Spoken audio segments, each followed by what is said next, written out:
vous propose de passer directement à la thématique que l'on avait prévu d'évoquer en thème numéro 3 pour pouvoir libérer Lila Merabé selon sa contrainte horaire. Donc voilà, je propose donc Valérie, de ce fait, tu vas garder la main puisque je souhaiterais qu'on puisse, en présence de Lila Merabé, qui est donc vice-présidente de la région Grand Est, et de Sophie Perrette, BPI France Investissement. Je crois que Sébastien Schmitt, qui devait être avec nous, a des petits problèmes de connexion et je n'ai pas l'impression qu'il va pouvoir intervenir sur cette thématique, mais Sophie Perrette va pouvoir intervenir au nom de BPI.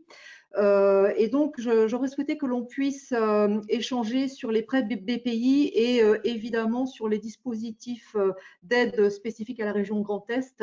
Voilà pourquoi je voudrais qu'on puisse entendre Lila Merabé de suite. Donc Valérie, je te laisse la parole et je te laisse introduire ce thème avec tes intervenants. Si Sophie est avec nous, je ne la vois pas à l'écran.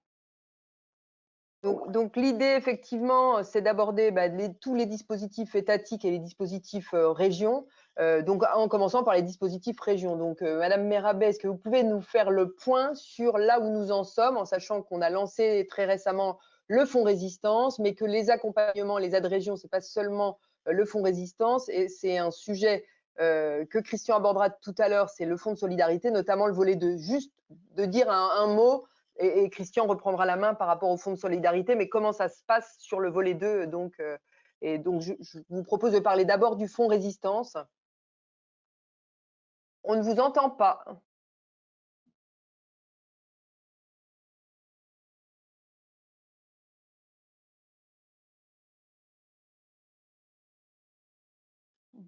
On n'entend plus rien.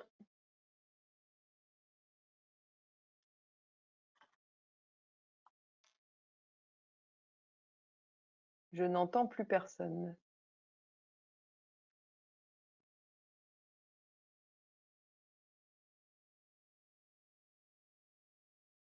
C'est pas possible. T'entends, Valérie? Apparemment, son son a été coupé. Donc, Madame Merabé, est-ce que vous pouvez nous parler du fonds résistance, là où nous en sommes? Oui. Bonjour à tous. Désolée, en fait, c'est l'organisateur qui avait coupé mon son, donc je vous entendais, mais je ne pouvais pas parler, je n'étais pas autorisée.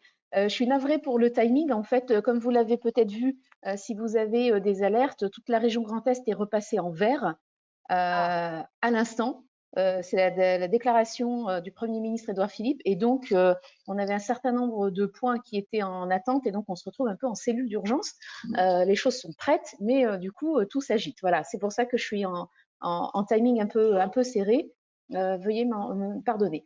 Donc vous voulez que je vous parle à la fois du fonds résistance et du volet 2 du Fonds national de solidarité. Donc je démarre par le fonds résistance. Le fonds résistance a été mis en place à l'initiative de la région. Nous avons proposé à l'ensemble des collectivités, à la Banque des territoires, de pouvoir nous rejoindre. C'est un fonds qui est doté de 2 € par habitant par collectivité, ce qui fait un total de 44 millions d'euros. C'est un fonds de dernier recours, puisque nous avons vu les efforts importants qui ont été faits par l'État, et je confirme la très bonne coopération entre les collectivités et l'État, en tout cas sur le territoire régional. Et nous avons choisi d'engager celui-ci au cas où à la fois les mesures d'État et la souplesse des banques ne seraient pas suffisantes sur un certain nombre d'activités. Donc c'est un outil qui est très simple, qui est opéré par la région en termes de notification. Il y a plusieurs instructeurs. Il permet aux entreprises d'aller chercher au moins jusqu'à 10 000 € d'avance remboursable et jusqu'à 30 000 pour le secteur associatif employeur. Il risque encore d'être assoupli, puisqu'on voit qu'en fait, ce fonds de dernier recours, aujourd'hui, il est sollicité, je crois qu'il y a une quarantaine de comités d'engagement, il y a entre 5 et 10 projets par comité, donc c'est un petit rythme, ce qui veut dire que globalement, le job est plutôt fait, que les entreprises arrivent à trouver leur trésorerie. Ou alors, ça veut dire qu'il est mal connu et que du coup, on ne répond pas aux besoins. Donc, c'est assez simple, il y a un document assez basique à remplir, c'est sur le site internet de la région. Ça passe dans un comité toutes les semaines, et donc il y a une réponse. Il nous faut 10 jours pour à la fois instruire et libérer les fonds. Donc la question qu'on se pose aujourd'hui, c'est est-ce que nous n'allons pas faciliter pour le monde du tourisme? Voilà. Alors, je ne sais pas si vous avez des questions techniques sur fonds de Je crois résistance. que tout l'enjeu, c'est même… Pardon? Je dis que l'enjeu, c'est même d'aller plus vite dans l'étude des dossiers. Eh ben, en fait, entre le moment où il est déposé et le moment où on verse, il y a 10 jours. Donc, en fait, ça va relativement vite. On peut essayer de contracter, mais il faut bien que le porteur pose son dossier. On a besoin de 4-5 jours pour l'instruire. On décide et on paye derrière. Donc, ça va relativement vite et on peut donner les réponses de principe avant les 10 jours. Mais entre le moment où il dépose et le moment où il a l'argent, il peut y avoir 10 jours. Alors, ce qu'on a compris aussi, c'est qu'aujourd'hui, dans les stats, au 14 mai, on avait 488 dossiers reçus et 115 avis favorables. Et il y a 136 000 euros d'utilisés. Donc, ce n'est pas effectivement des grosses sommes à ce stade. On pense que ça viendra plutôt après, en fait. Alors effectivement, nous, notre inquiétude, c'était l'effet ciseau. Il y avait une double inquiétude. Un, que les entreprises qui voulaient continuer leur activité ne puissent pas le faire parce qu'elles auraient eu des petits problèmes de trésorerie. Je pense au boucher du village, le fleuriste du coin qui aurait eu des problèmes de trésor pour continuer. Ça, c'est un premier point. Et l'autre point, effectivement, c'est qu'au moment où l'État va ramener ces outils d'accompagnement à des niveaux j'allais dire plus habituels, il peut y avoir un effet ciseau entre vos dépenses, le retour des charges et le début de vos facturations. Donc à date, en fait, à date d'hier soir, on est à 580 dossiers. Il y en a 223 qui ont un avis favorable pour 2 millions d'euros. Il n'y en a que 63 qui ont un avis défavorable. Les autres sont encore en instruction. On voit que globalement, 50% des dossiers sont portés par les territoires de la Moselle et du Bas-Rhin et que l'Aube a moins de 20 demandes aujourd'hui. Et que ceci correspond dans mes statistiques, c'est essentiellement bouche, hôtellerie et petits commerces qui nous sollicitent. Voilà, donc c'est extrêmement ouvert, on peut encore le faciliter. Donc je rappelle, fonds résistance pour accompagner les trous dans la raquette, en fait, hein, on est d'accord. Absolument, et donc dans les conditions qui étaient, il faut avoir eu un refus de la banque. En fait, il suffit d'avoir fait la demande et de ne pas avoir de réponse pour que cela puisse suffire. On n'exige pas des documents, on n'exige pas une démarche extrêmement documentée, puisque l'objectif, c'était d'avoir une très grande souplesse. D'accord. Au niveau du fonds de solidarité, alors on va en parler tout à l'heure, donc je ne veux pas revenir dessus, mais c'est juste de parler du volet 2 pour dire à quel niveau la région intervient et quel est son rôle. Alors, le Fonds national de solidarité, c'est effectivement un dispositif de l'État dans lequel toutes les régions contribuent pour arriver à un total cumulé de 25%. La région Grand Est y investit 34 millions d'euros. Et le volet 2, qui est en fait un complément du volet 1, est opéré par la région. Donc, vous allez sur le site de la région, vous trouvez de manière très rapide et accessible le Fonds national de solidarité en lien avec des directives et un cadre réglementaire qui est posé par l'État, bien évidemment, mais il a été demandé aux régions de l'opérer. Comme nous, on a donné notre prêt rebond, qui est de l'argent de la région, on l'a donné à opérer à la BPI. Et si vous voulez des chiffres sur ce volet 2, je peux vous en donner, à vous de me dire. Voilà. Je n'ai pas de questions posées. Ok. Je n'ai pas de questions autres posées pour la région. Alors, je ne sais pas au niveau du chat si vous en avez d'autres les uns et les autres. Virginie, Christian? Non. Donc, Madame Merabet, merci de votre intervention. Je vais m'adresser maintenant à Sophie Perrette de BPI. Bonsoir à tous. Je vous quitte. Est-ce qu'elle est là? Elle était là tout à l'heure? Sophie? Bon. Donc, Sophie, elle est là, mais elle me dit qu'il y a trop de caméras en cours. Donc, Monsieur Ballan, je vous propose peut-être de désactiver. Voilà, Sophie Perrette. Bonsoir. Alors, malheureusement, effectivement, Sébastien devait intervenir et impossible de se connecter. Donc, Sophie, qui intervenait en binôme avec lui, va le remplacer au pied levé. Donc, l'un des dispositifs d'aide dans le cadre de cette crise sanitaire, c'est effectivement de débloquer des prêts. Et notamment, il y a les prêts garantis par l'État. Alors, avec plusieurs dispositifs, hein, on a parlé du PGE, on a le prêt rebond, on a le prêt à tout. Et puis, un nouveau dispositif dont Sophie nous parlera tout à l'heure, en sachant tout de suite que sur les prêts à tout et prêts rebond, alors peut-être tu peux nous en parler un petit peu, mais je crois que les enveloppes sont déjà grandement consommées. Oui, les enveloppes sont assez consommées, même s'il y a encore un petit peu de place. Et effectivement, le bilan chiffré est assez considérable. Donc, Sébastien m'a donné les chiffres voilà, juste avant de démarrer. C'est pourquoi je vais un petit peu les lire. Donc, au niveau du bilan chiffré du plan de soutien Covid-19 de BPI France Grand Est, ça représente 662 dossiers qui ont été accordés pour un montant total de 278 millions d'euros. Sur les 662 dossiers qui ont été traités sur une période de 10 semaines, je le rappelle, les 2 tiers d'entre eux sont des dossiers pré-rebond, donc de la région, pour un montant de 54 millions d'euros et un montant moyen de 110 000 euros par dossier, en fait. En ce qui concerne l'activité des banques de toute la région Grand Est, BPI France a validé 30 670 attestations PGE. Ça veut dire que la masse des PGE en cours d'étude pour la communauté bancaire du Grand Est, ça représente 5,39 milliards d'euros. On a eu très peur au début quand on a mis en place le dispositif parce qu'effectivement, le temps que tout ce qui a été construit au niveau national redescende, il y a eu un petit peu de cafouillage. Et en fait, aujourd'hui, on se rend compte que les prêts se débloquent, les banques jouent le jeu partout, les garanties sont données. Donc aujourd'hui, ça fonctionne plutôt bien. On a fait le point chaque semaine aussi avec la Fédération de banques, avec la Banque de France, et on voit bien que les dossiers en médiation, même s'il y en a quelques-uns, il n'y en a pas tant que ça. Donc là encore, hein, n'hésitez pas tous à nous faire remonter les difficultés que vous pouvez rencontrer dans les dossiers. On saura tous ensemble trouver les solutions quand les entreprises ont besoin de continuer avec des modèles qui sont pérennes hein, en plus. Hein. Sophie, j'ai une ou deux questions donc, qui sont posées. Comment bénéficier des prêts BPI financés par la région? Faut-il être adossé à un prêt PGE? Peut-on y recourir en cas de refus PGE? Et peut-être faire la différence aussi entre le PGE qui a été construit au départ, et je crois qu'il y a un dispositif PGE aussi BPI, donc si tu peux nous en parler aussi. Alors, oui, effectivement, il y a le PGE bancaire et le PGE BPI France. La principale différence entre les deux, c'est qu'au niveau du PGE BPI France, le taux d'intérêt pour la période après la période d'une année est déjà défini par avance. Il est connu. Voilà. Sinon, les principales modalités sont à l'identique. Je ne sais pas si j'ai bien répondu à la question. Oui. Les questions aussi qui se posent souvent par rapport… Mais franchement, je ne pourrais pas me substituer intégralement à Sébastien. Moi, je suis sur la partie investissement. Donc, effectivement, j'ai bien en tête les grandes lignes des différents produits de financement bas de bilan.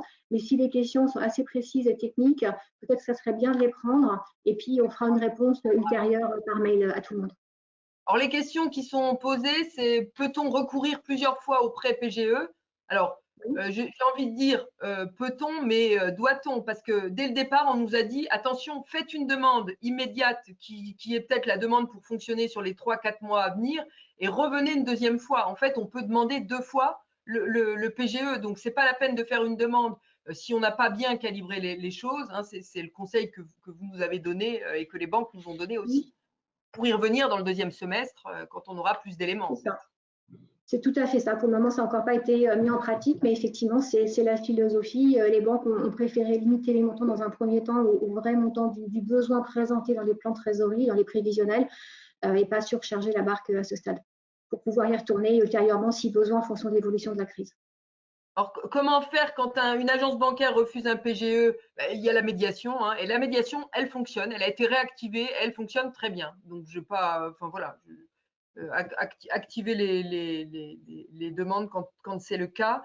Comment avoir des hypothèses réalistes pour le financement, pour la présentation des dossiers? Là encore, c'est des questions qui se sont posées dès le départ. Effectivement, on voit bien qu'en fonction des activités qui ont pu se poursuivre, celles qui n'ont pas pu se poursuivre, bon, on n'a pas de boule de cristal, bien sûr, mais en tout cas, on peut émettre des hypothèses en se disant, bah voilà, au mois de mai, je vais peut-être fonctionner à 50%, et puis au mois de juin à 60%, et puis jusqu'en septembre, ça va être bancal.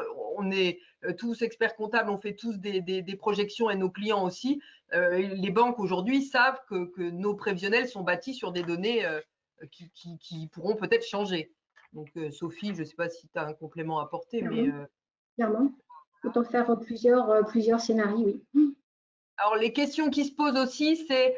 Donc, on sait que le PGE peut être demandé jusqu'au 31 décembre, qu'au-delà d'une période de 12 mois, il faudra ou le rembourser ou le pérenniser. Ce que l'on note avec les échanges bancaires, c'est que dès le mois de septembre, les banques vont revenir vers les clients pour leur demander quel est leur choix. Et à ce moment-là, va commencer une négociation pour que les taux d'intérêt qui courront dans la période de pérennisation seront des taux d'intérêt du marché.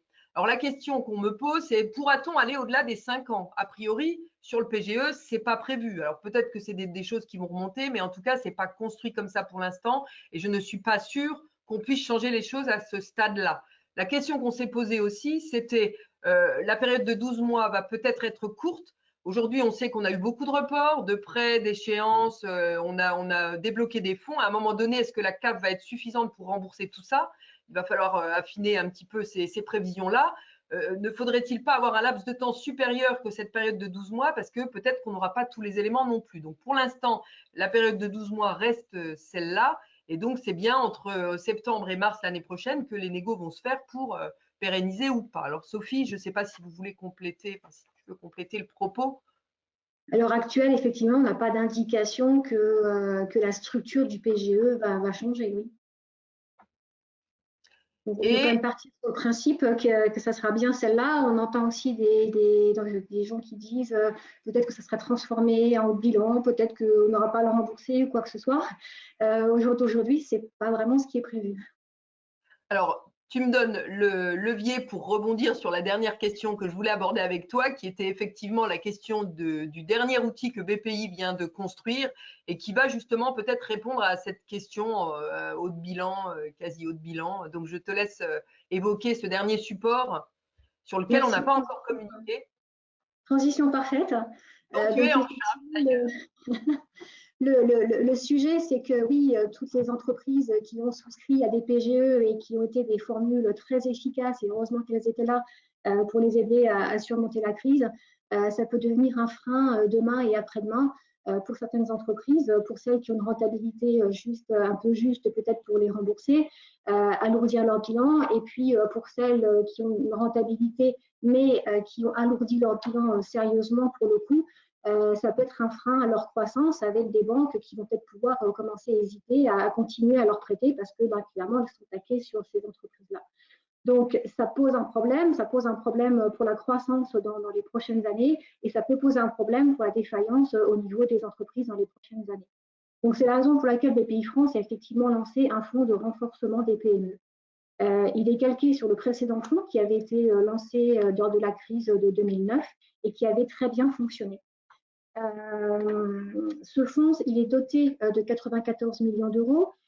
Il est destiné à des PME et à des petites ETI et il sera déployé sur une période qui est assez courte.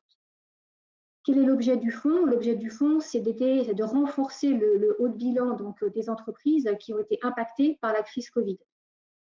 Renforcer le haut de bilan pour faire quoi? Pour financer leur BFR, pour financer toutes les mesures qui vont s'avérer nécessaires pour relancer l'activité et retrouver une activité normale.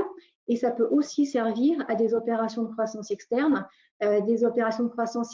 qui peuvent survenir parce qu'il y en a besoin. Par exemple, on a un fournisseur stratégique en fâcheuse posture et il faut peut-être mieux le racheter pour sécuriser ses appros, ou bien avoir un confrère aussi en mauvaise posture et on peut souhaiter le racheter. Donc, c'est une opportunité qui se présenterait. Donc, le fonds peut financer tout ça, donc le BFR, les mesures de reprise et des opérations de croissance externe. 4 points à savoir sur ce fonds d'investissement. D'une part, c'est qu'on va systématiquement rechercher des co-investisseurs. D'autre part, s'il y a déjà des financiers qui sont présents au capital, il faudra qu'ils réinvestissent, pas forcément sur la même quote-part ou sur les mêmes modalités que nous, mais il est souhaitable qu'ils réinvestissent pour marquer leur confiance dans leur participation. Ensuite, on ne financera pas les opérations de cash-out. L'argent qu'on va mettre sera vraiment destiné à l'entreprise. Et ensuite, on interviendra uniquement sur des nouvelles opérations, c'est-à-dire que sur nos participations actuelles, on réinterviendra si nécessaire via les fonds qui sont déjà présents au capital. Quelles sont les entreprises éligibles à ce fonds? Donc, ce sont des entreprises dont le chiffre d'affaires est supérieur à 5 millions d'euros. Ce sont des entreprises qui étaient saines avant la crise. Donc, ça veut dire que le chiffre d'affaires n'était pas en décroissance, la rentabilité n'était pas en décroissance non plus. Et des entreprises qui ont eu au maximum 2 exercices négatifs sur les 4 derniers, y compris l'exercice 2020. Et il faut qu'elles puissent démontrer que leur business model est pérenne. Ça, c'est extrêmement important, des entreprises saines avant la crise. En ce qui concerne les modalités d'intervention, elles ont été conçues pour répondre spécifiquement aux besoins de la crise et elles sont pour le coup standardisées. On va intervenir toujours sous la même forme, qui est une forme de quasi-fonds propres. Donc, on va intervenir sous la forme d'OPSA, qui sont des obligations avec des bons de souscription d'actions. Alors, les obligations, c'est quoi? C'est l'équivalent d'un prêt in fine sur une période de 5 à 7 ans. Ça veut dire que l'entreprise, elle va payer tous les ans un taux d'intérêt, cash, 4% par an, et à la fin de la période, elle va rembourser le capital et elle va rembourser également une prime de remboursement des obligations qui va apporter le taux actuariel de la dette obligataire à 9%. À titre comparatif, c'est un taux qui est plutôt bas de fourchette parce que les obligations convertibles, avant la crise, elles se négociaient aux alentours de 8 à 12%. Donc là, on est sur un taux de 9%. Ces obligations, elles sont assorties de BSA. Donc les BSA, ce sont des bons de souscription d'actions, donc ils confèrent à l'investisseur le droit de souscrire à des actions de l'entreprise à l'échéance, à leur valeur nominale. Donc ça veut dire que le fonds va pouvoir entrer au capital à la fin de la période. Mais ce qui est important, extrêmement important, c'est que le dirigeant a la mainmise là-dessus, c'est-à-dire qu'il a la possibilité en fin de période de racheter les BSA au fonds d'investissement. Donc, si on se positionne dans un cas de figure où le dirigeant a choisi de racheter ces BSA en fin de période parce qu'ils ont de la valeur et que BPIFrance, sinon, les aurait exercés, donc le dirigeant rachète les BSA, à ce moment-là, ça veut dire que le capital de la société n'a jamais été ouvert. Donc, c'est un produit de quasi-fonds propres dans lequel le dirigeant maîtrise totalement et à tout moment la géographie de son capital. L'autre intérêt des BSA, c'est qu'on n'a pas besoin de passer par la case valorisation de l'entreprise. Les BSA sont émis avec un prix d'exercice sur une valeur nominale, donc on n'a pas besoin de valoriser l'entreprise à l'entrée, ce qui est important aussi pour le dirigeant parce que l'année 2020, ce n'est pas forcément l'année la meilleure pour lui pour valoriser sa société. En termes de montant investi, si juste sur la quotité de BSA, on estime aux alentours de 12%, c'est ce qui sera négocié avec le dirigeant et ça sera en fonction du profil de risque de l'entreprise. Pour les montants investis, donc ça sera en fonction des besoins de l'entreprise et de sa capacité à rembourser l'emprunt, enfin l'investissement en tout cas, et les montants peuvent s'échelonner entre 500 000 € et 5 millions d'euros.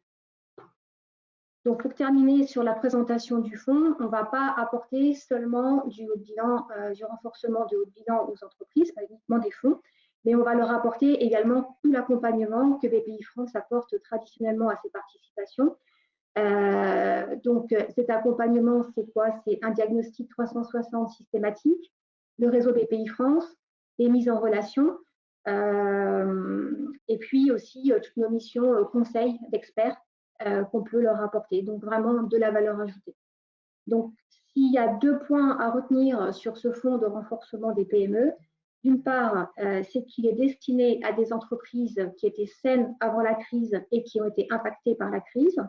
D'autre part, c'est qu'il permet aux dirigeants de conserver la maîtrise de la géographie de son capital tout en renforçant son bilan. Voilà, on va vous envoyer, je crois, une fiche avec toutes les explications. Il y aura mes coordonnées, celles de mes collègues aussi, parce que moi, j'ai en charge la région Lorraine, mais j'ai des homologues aussi dans les différentes régions sur le Grand Est. Merci Sophie, le temps passe, je vois. Alors juste pour conclure sur toute cette partie-là, on voit bien qu'il y a une vraie volonté coordonnée des acteurs de pouvoir accompagner les entreprises. Alors c'est sûr que il y a des entreprises qui vont avoir de grosses difficultés qui survivront peut-être pas, mais en tout cas toutes celles qu'on peut accompagner, il faut le faire. Et rebondir aussi sur le fait que peut-être il faut revoir les modèles économiques, c'est ce que certaines ont fait, c'est ce qu'il faut inciter de temps en temps aussi, et donc aller chercher tous ces dispositifs pour reconstruire et rebondir. Voilà, je laisse la main donc à Christian. Merci Sophie. Merci Valérie, merci Sophie pour cette intervention de qualité et merci pour cette présentation du fonds.